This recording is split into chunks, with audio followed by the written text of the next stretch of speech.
तो चलिए दोस्तों, आपको बिहार बोर्ड क्लासेस में स्वागत है। आज हम क्लास 10वां का प्रश्नोवली 1.4 का एनसीईआरटी का सॉल्यूशन करने वाले हैं। 1.4 का 2 नंबर, जो हमने 1 नंबर कर चुके थे, अब 2 नंबर में कहा था कि 1 नंबर में जो प्रश्न था उस प्रश्न में जो जो शांत है उसी का दशमलव में निकालना है। तो चलिए, हमने बोर्ड पर लिख दिए हैं जो 1 नंबर प्रश्नों वाले में जितना भी शांत था वो सारा हम बोर्ड पर लिख दिए हैं, उसी का हम दशमलव निरूपण करेंगे। तो चलिए, देर ना करते हुए हम इस प्रश्नों का सॉल्यूशन करते हैं।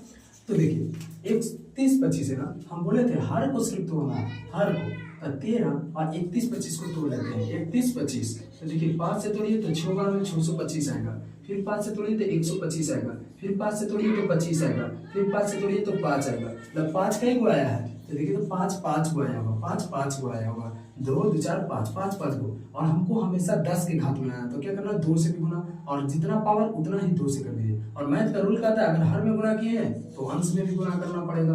तो हम देखिए, तो 13 और 2 का 5 पर है तो कितना हो जाएगा, 2 गुना जब 5 कीजिएगा तो 32, और इसको जब गुना कीजिए तो 5 दूनी 10, 10 पर पावर 5, मतलब 32 से गुना कीजिएगा तो आएगा 416, और 10 पर पावर 5, मतलब 10 को कैसे सुना, मतलब 5 सुना, तो 3 1 4 5 सुना। अब मतलब 5 सुना है तो 5 अंक के बाद दशमलव होना चाहिए। तो देखिए 416, 1 2 3, फिर 4, फिर 5, दशमलव देंगे 0, यही हमारा आंसर हो गया। उसी तरह से चलिए हम 2 नंबर क्वेश्चन में देखते हैं। 8 को तो 17 है, और 8 को तोड़िए तो कितना लिखिएगा, 8 को 2 से तोड़िए 4 बार में, 2 से तोड़िए 2 बार में, मतलब 2 का 3 गो, तो हम कह सकते हैं 2 का क्यूब। लेकिन हमको 10 के घात बनाना है तो क्या करना पड़ेगा, नीचे 5 लिखना पड़ेगा, और जितना 3 है तो इसमें भी 3। और मैथ का रूल कहता है अगर हर में गुना किए तो अंश में भी गुना करना पड़ेगा। तो गुना कर दिए, तो देखिए 17 और 5 का क्यूब मतलब 125, और इसको कीजिए तो 5 दूनी 10 और पावर 3 हो जाएगा। अब 17 125 का गुना कीजिएगा तो आएगा 21-25, कितना आएगा 21-25, और देखिए 21-25 ही आएगा, हम इधर थोड़ा सा गुना कर रहे हैं, 21-25 आएगा, इसको गुना कीजिएगा तब। और 10 का मतलब 3, तो 10 का 3 शून्य, और 3 शून्य तब 3 को बाद दशमलव, तो देख लीजिए तो हो जाएगा 21-25 लिख दिए, 1 2 3 बार का दशमलव देंगे, यही हमारा आंसर हो गया। उसी से पहले हम 1600 को तोड़ देते हैं। तो 1600 को तारा में देखिए 5, 1600 का ये तोड़ने के लिए, तो 1600 को कितना, तो 100 अलग कर सकता है और फिर भी तोड़ सकता है इसको। तो देखिए 1600 को तोड़ेगा तो हम 4 से लगाते हैं, 4 से तोड़े तो 400, फिर 4 से तोड़िए तो 100, फिर 4 से तोड़िए तो 25 बार में, फिर 5 से तोड़े तो 5 बार में। तो हर 4 में कितना, 2 छुपा हुआ है, कितना 2 गुने 2, 2 गुने 2, 2 गुने 2, तो 2 का 6 गो, 2 का 6 गो, और 5 का 2 गो। तो अच्छा देखिए 5 2 गो 6 गो, अगर 0 बनाना है तो पावर से तो क्या 5 और लाना होगा 6 के बराबर करने के लिए, तो 2 गो है तो मेरे पास और 4 गो लाना होता है, 4 गो से गुना।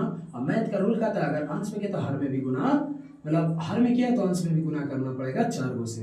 तो चलिए, तो 15 और 5 का 4 कीजिए तो 5 बचे, देखिए 5 गुने 5 गुने 5 गुने 5, तो 5 बचे 25, 25 बचे 125, 125 बचे 625, क्या हो गया 625। आ देखिए तो ये 5 5 है तो इसको गुना कीजिए तो 25, 5 बचे 25 और 25 बचे, क्योंकि दोनों का एक ही पावर तो 6 कीजिएगा तो 5 दूनी 10, तो कितना आएगा 6 आ जाएगा।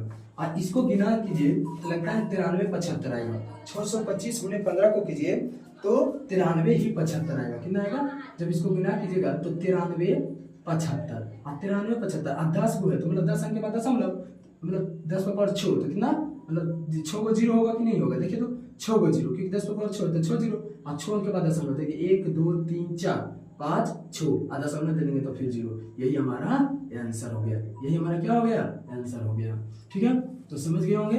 अब आइए हम इधर, देखिए इसको तोड़ना नहीं है क्योंकि 2 5 के रूप में टोटल है, लेकिन फिर भी हमको देखना है कि 2 3 गो है, लेकिन 5 हमारे पास कितना है, 2 गो है, तो 3 को करने के लिए क्या करना है, एक और लाना पड़ेगा, तो सिर्फ 5 से गुना करेंगे। और मैथ का रूल कहता है अगर हर में गुना किए हैं तो अंश में भी गुना करना पड़ेगा, तो हर में हम सिर्फ 5 किए तो अंश में भी क्या करेंगे, 5 से गुना करेंगे। तो देखिए अब आप कितना आ जाएगा, 23 बचे तो 5 दिया 15, गुना कर दीजिए, यहाँ पर गुना करते हैं क्योंकि यहाँ पर लिखने का आ जाएगा, तो 5 दिया 15, अब 5 दूनी 10, 10 और एक कितना होता है 11, मतलब 115। आइए देखिए इस पर घात छूटता है, 5 दूनी 10, और घात देखिए तो 3 है, इधरो 3 है, 2 1 3, तो 3 3 तो इस पर 3 आ जाएगा, मतलब इसको हम लिख सकते हैं 115, और 10 पर 3 मतलब 1000, कितना 1000, तो इसका मतलब है कि 3 अंक के बाद दशमलव होगा, तो देखिए 115, 1 2 3 दशमलव 0, अच्छा नहीं लग रहा था 0, तो ये हमारा आंसर हो गया। तो चलिए अब इसको तोड़ते हैं 6, 15 को लिखिएगा तो 3 गुने 5, देखिए 3 दूनी 6, मतलब इसका हो जाएगा कितना, तो 2/5, अब इसको 0 बनाना है तो कैसे, तो हमको 2 से गुना करना पड़ेगा, और जानते हैं हर में अगर 2 से गुना किया तो अंश में भी क्या करेंगे 2 से गुना कर देंगे। तो ये क्या हो जाएगा 2 दूनी 4, अपन दूनी 10, मतलब एक अंक के बाद क्या दे देंगे दशमलव, तो एक अंक है 0.0, ये हमारा आंसर हो गया। उसी तरह से 50 को देखते हैं, 35 है, आप 50 को देख लीजिए, तो 50 को तोड़िएगा तो 5 गुने 10 लिखिएगा कि नहीं लिखिएगा, देखिए तो आप 5 से काट दीजिए तो 7 बार में, तो देखिए तो क्या हो गया 7/10। हम हमेशा जानते हैं कि जब सीधा भागा ना दिया जाए तो घात को हमेशा 10 के रूप में बनाना है, तो 10 के रूप में बनाना तो एक अंक के बाद दशमलव, तो 7 है, यहाँ दशमलव तो 0, यही हमारा आंसर हो गया। तो इस तरह से हमने 2 नंबर का प्रश्नों का सॉल्यूशन किए हैं। अगर जिसको भी स्क्रीनशॉट लेना है वो ले सकते हैं। तो चलिए दोस्तों, अभी हमने 2 नंबर प्रश्न देखे थे, अब हम 3 नंबर प्रश्नों का सॉल्यूशन करते हैं। 3 नंबर में प्रश्न में क्या बोला है, देखिए हम पढ़ रहे हैं, कहीं कुछ वास्तविक संख्याओं का दशमलव प्रसार नीचे दिए गए हैं, प्रत्येक स्थिति के लिए निर्धारित कीजिए कि यह संख्या परिमेय संख्या है या नहीं। मतलब ये देखना है कि कौन परिमेय है कौन अपरिमेय है। यदि परिमेय है, यदि यह परिमेय संख्या है तो P/Q के रूप में है होगा, सही बात है। तो Q के अभाज्य गुणनखंड के बारे में भी आप क्या समझोगे, बोला है, देखिए हम समझाते हैं। मतलब ये चेक करना है कि कौन परिमेय है कौन अपरिमेय। अगर परिमेय है तो उसको P/Q के रूप में जरूर होगा, और P/Q के रूप में होगा तो Q क्या होगा, किस रूप में होगा, ये हमको बताना है। तो चलिए हम 3 नंबर प्रश्नों का सॉल्यूशन करते हैं। तो देखिए पहले तो हम परिमेय आपने कहेंगे जो पूरी घटना है ना, देखिए तो ये परिमेय होगा, क्या होगा, ये आंसर में क्या लिखेंगे, ये परिमेय। ये तो देखते साथ बता देंगे कि ये हमारा परिमेय होगा, मतलब परिमेय संख्या है। कौन संख्या है, ये परिमेय संख्या। लेकिन Q के बारे में लिखना है, क्योंकि Q यहाँ ये भी लिख देते हैं कि Q के जो है Q के रूप में 2 और 5 होगा। Q के रूप में क्या होगा, Q के रूप में 2 या 5 का परिमेय होता है, जब 2 5 या और भी हो सकता है, या दोनों हो। क्यों क्या दोनों है, दोनों हो या दोनों है, सही है, क्योंकि क्यों है ये परिमेय, क्योंकि दोनों है।